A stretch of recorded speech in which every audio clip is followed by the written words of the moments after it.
Otep à tous, bienvenue sur la chaîne des panafricanistes par essence, par conviction et par excellence. Celle des citoyens kémites par nécessité et obligation de combat. Nous sommes une chaîne qui n'est guidée que par nos ancêtres et rien que par les ancêtres qui appartiennent à l'égrégore du monde noir. Par conséquent, nous ne croyons en aucun Dieu venu de l'étranger. Toutefois, cette vidéo n'est aucunement destinée à inciter à la haine ou à la violence, car nous menons un combat qui est d'abord et avant tout spirituel, intellectuel et démocratique. Ensuite, il est politique, géopolitique et géostratégique. Contre l'impérialisme, le colonialisme, le néocolonialisme et l'endocolona, qui sont tous qualifiés de crimes contre l'humanité. Nous menons ce combat sur la base du principe fondamental que nous avons hérité de nos ancêtres kémites, qui est celui de la Mahat, c'est-à-dire solidarité, vérité et justice.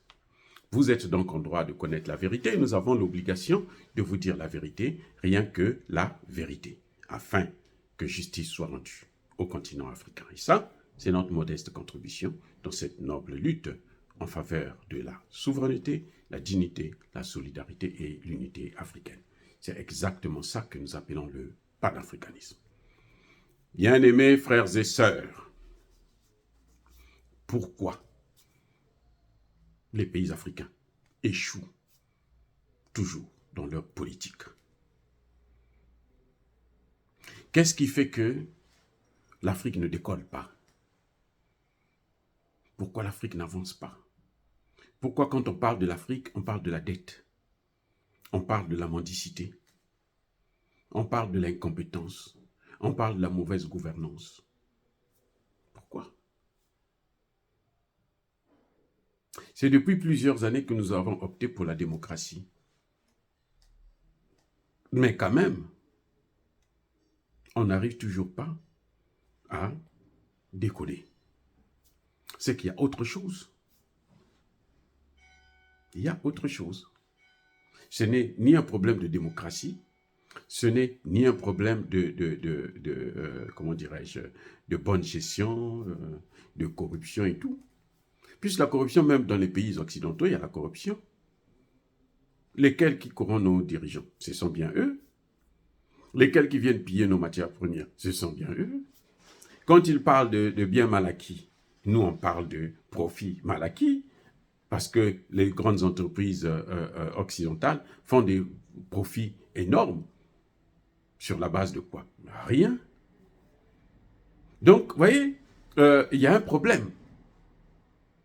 Et c'est le Niger qui vient de nous l'expliquer, encore une fois de plus. Le succès d'un leader vient de sa connexion avec la population. Je reprends. Le succès d'un leader, ce n'est pas parce qu'on est élu démocratiquement ou parce qu'on est issu d'un coup d'État, mais c'est parce qu'on est connecté avec sa population. Il y a plusieurs exemples pour le faire, pour vous démontrer cette thèse. Pourquoi Laurent Gbagbo est si apprécié? Pourquoi? Alassane Ouattara a eu un pont, hein? Il a construit un pont. Il a construit le stade de la CAN. Vous avez vu la pourriture là de la CAN. Il a tout fait. Il a fait venir plus de militaires, de mercenaires français. Mais il n'a toujours pas le succès. Dans la jeunesse, au sein de cette jeunesse ivoirienne, non. C'est Gbagbo qui est préféré. Bédié avait été élu. Bédié n'a pas eu le même succès que Gbagbo. Les gens, les jeunes, étaient morts. Et beaucoup sont morts à cause de Gbagbo. De même, on le voit aujourd'hui avec les États de l'Alliance. Plutôt l'Alliance des États du Sahel. Le Bénin, le Burkina Faso et plutôt le Mali, le Burkina Faso et le Niger. La connexion. Parce que quand vous êtes connecté avec votre peuple, vous ne faites plus votre peuple ce que vous voulez. Vous n'êtes plus là pour vous servir, mais vous êtes là pour servir. Ça va de soi. Vous êtes avec, c'est comme dans la maison. Quand vous gérez votre famille, votre femme et vos enfants, c'est comment? Vous ne faites pas les choses sans demander l'avis de votre femme. Vous parlez avec votre femme avant de prendre de grandes décisions. Vous parlez avec les enfants avant de prendre des grandes décisions. Vous discutez. Parfois, il peut avoir un avis contraire, il s'explique. Et parfois, ça peut vous faire reculer si vous étiez prêt à commettre une erreur. Donc, c'est la connexion avec son peuple qui fait la grandeur d'un leader. Mais pour être connecté avec le peuple, il faut savoir communiquer, savoir parler avec lui. Il faut lui expliquer vos problèmes. Nous avons tel problème. Qu'est-ce qu'on peut faire?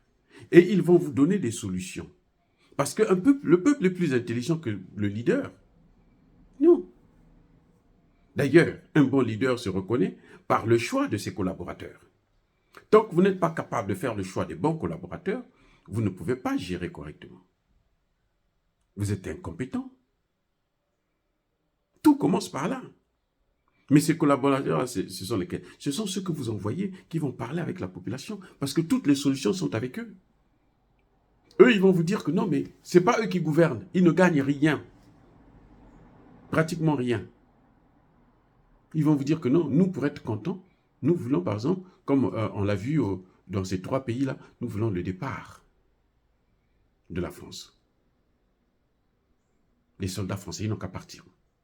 Ils n'ont rien foutu, ils sont venus ici depuis 60 ans. Nous, on n'a même pas une armée capable de défendre nos intérêts. On ne veut plus d'eux. Dès qu'ils ont fait ça, c'est fini. C'est pour ça que j'ai dit dans ma dernière vidéo, concernant le Tchad, j'ai dit, mais que Idriss Déby, Kaka Déby, ou comment vous l'appelez, Succès Masra, sache que le pouvoir est là, au Tchad. Ça se passe à N'Djamena. Je veux dire N'Djamena parce que c'est la capitale, mais ça se passe au Tchad. Il faut écouter cette population. Que veut cette population?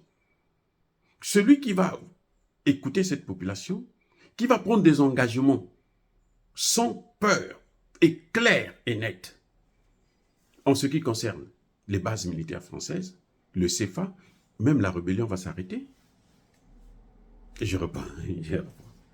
Monsieur Kaka Déby, si vous voulez arrêter la rébellion, la meilleure façon d'arrêter la rébellion, c'est de chasser les Français. Parce que tant que les Français seront là, ils ont besoin de cette rébellion pour vous rappeler qu'attention, si vous ne faites pas attention, si vous ne faites partir, eux, ils vont venir vous prendre le pouvoir.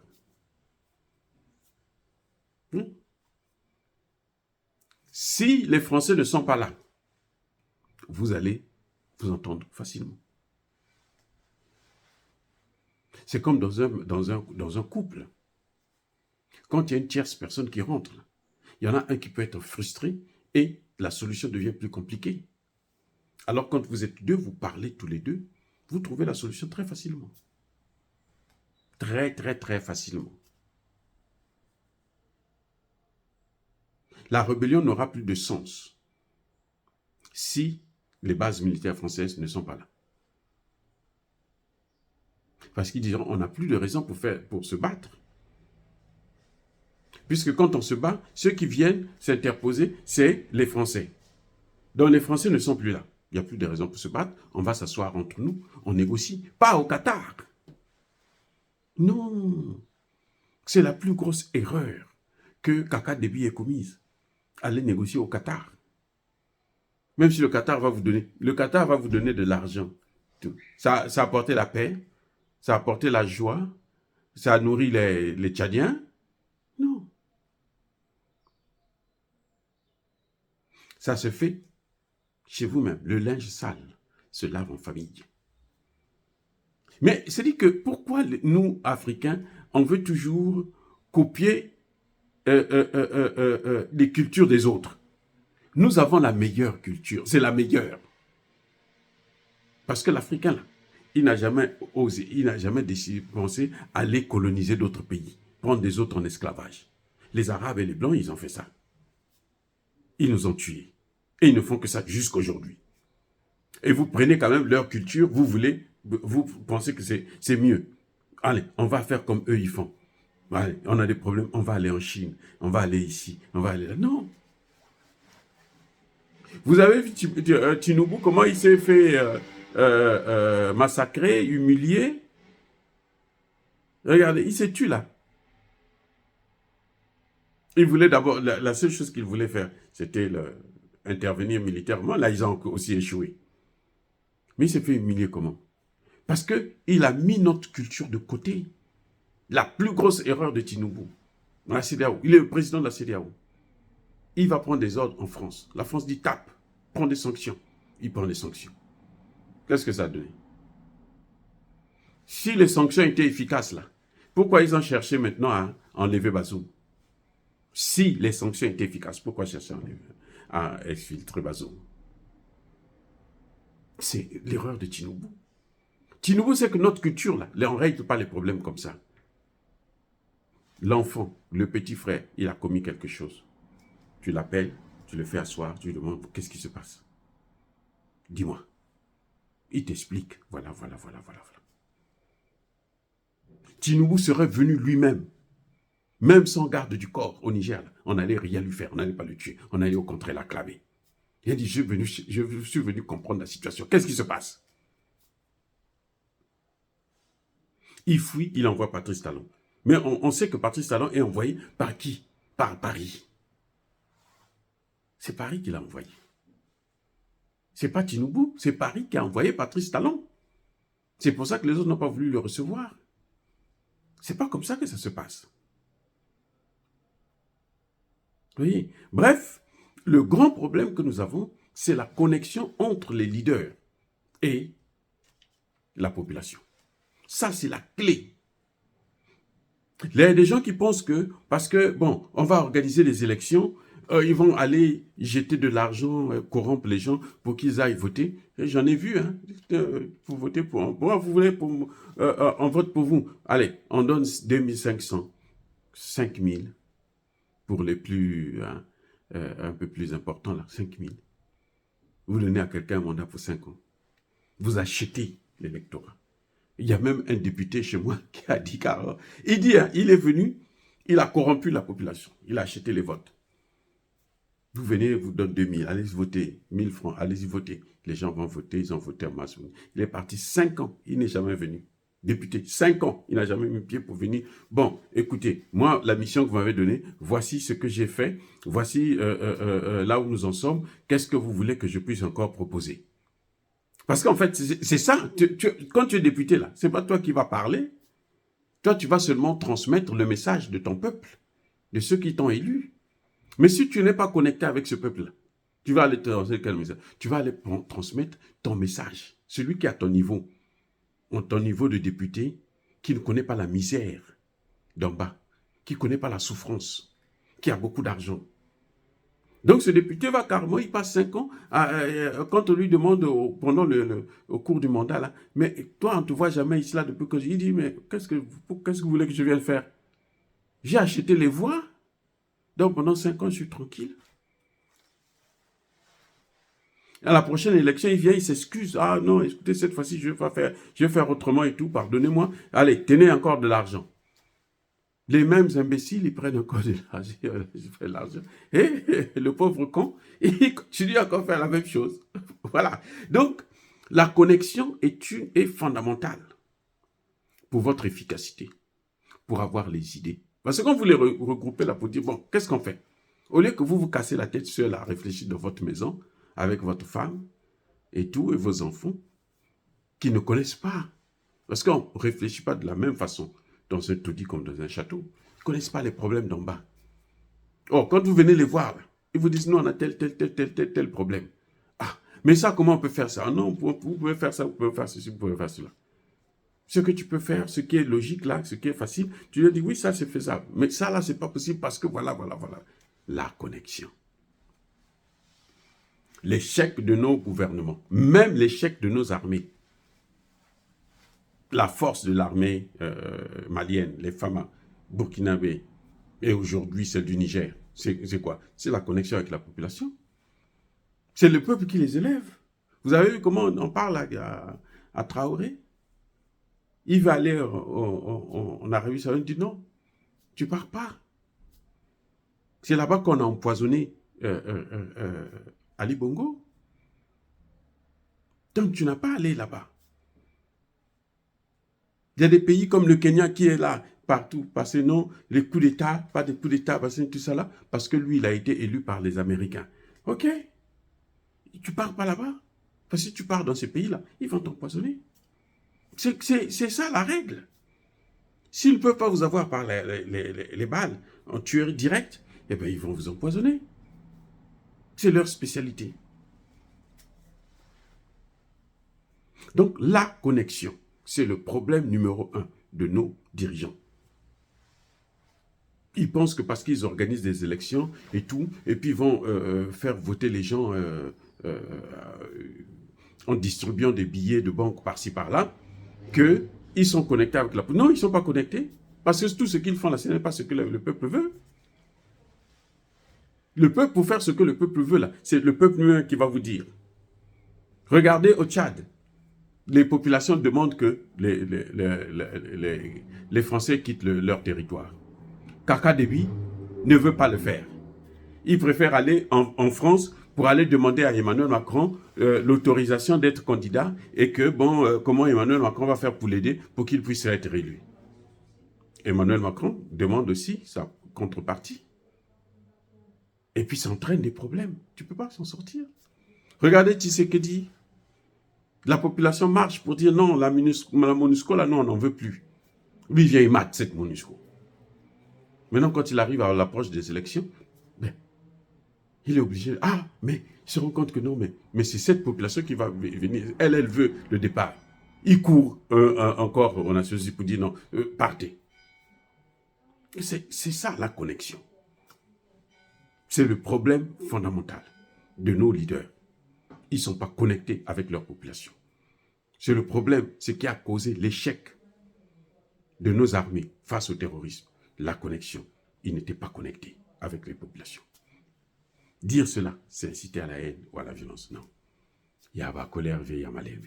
Et encore une fois de plus, bien-aimés frères et sœurs, sachez-le, vous avez vu le président Traoré, lorsqu'il y a eu le coup d'État, la population est venue encercler la maison.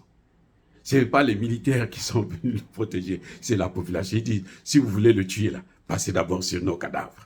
Et ça, c'est beau. Quand on est un leader, il n'y a pas mieux que ça. C'est mieux que le tapis rouge. Ça veut dire que quand la population vous aime, là, le tapis rouge, là, c'est rien. Je vais vous donner un autre exemple. Le président Pascal Lissouba, il arrive au pouvoir. La France est en porte-à-faux avec lui. La France bloque les finances. Pendant 1 an, Pascal Lissouba n'arrive pas à payer même 1 mois de salaire. Vous savez quoi? La population, ce qu'il a élu là, les gens disent, même si on va rester 2 ans là, non, on va rester comme ça. On va souffrir. Ça faisait mal à François Mitterrand. François Mitterrand a failli devenir fou. La population dit non, on veut de lui. Il fait notre travail. Bon, il a des difficultés. Et lui, il explique. Moi, j'ai tel problème là. Les Français ont bloqué. Les gars disent, tant pis. Le jour qu'il a commis l'erreur d'aller maintenant embrasser les Français, au lieu de s'attacher à cette même population, qu'est-ce qu'il a fait? Il est tombé. Soyez bénis. Je persiste et je signe. Soyez abondamment bénis par le Dieu des Kémites et par nos ancêtres angélisés. Mais que tous ceux qui persécutent le continent africain le pillent et le déstabilisent. Qu'ils soient noirs, blancs, chinois, arabes, indiens, qui qu'ils soient punis, maudits, foudroyés, neutralisés, écrasés, effacés par ce Dieu des Kémites et par nos ancêtres angélisés. Vive l'Afrique éternelle. Je dis et j'assume.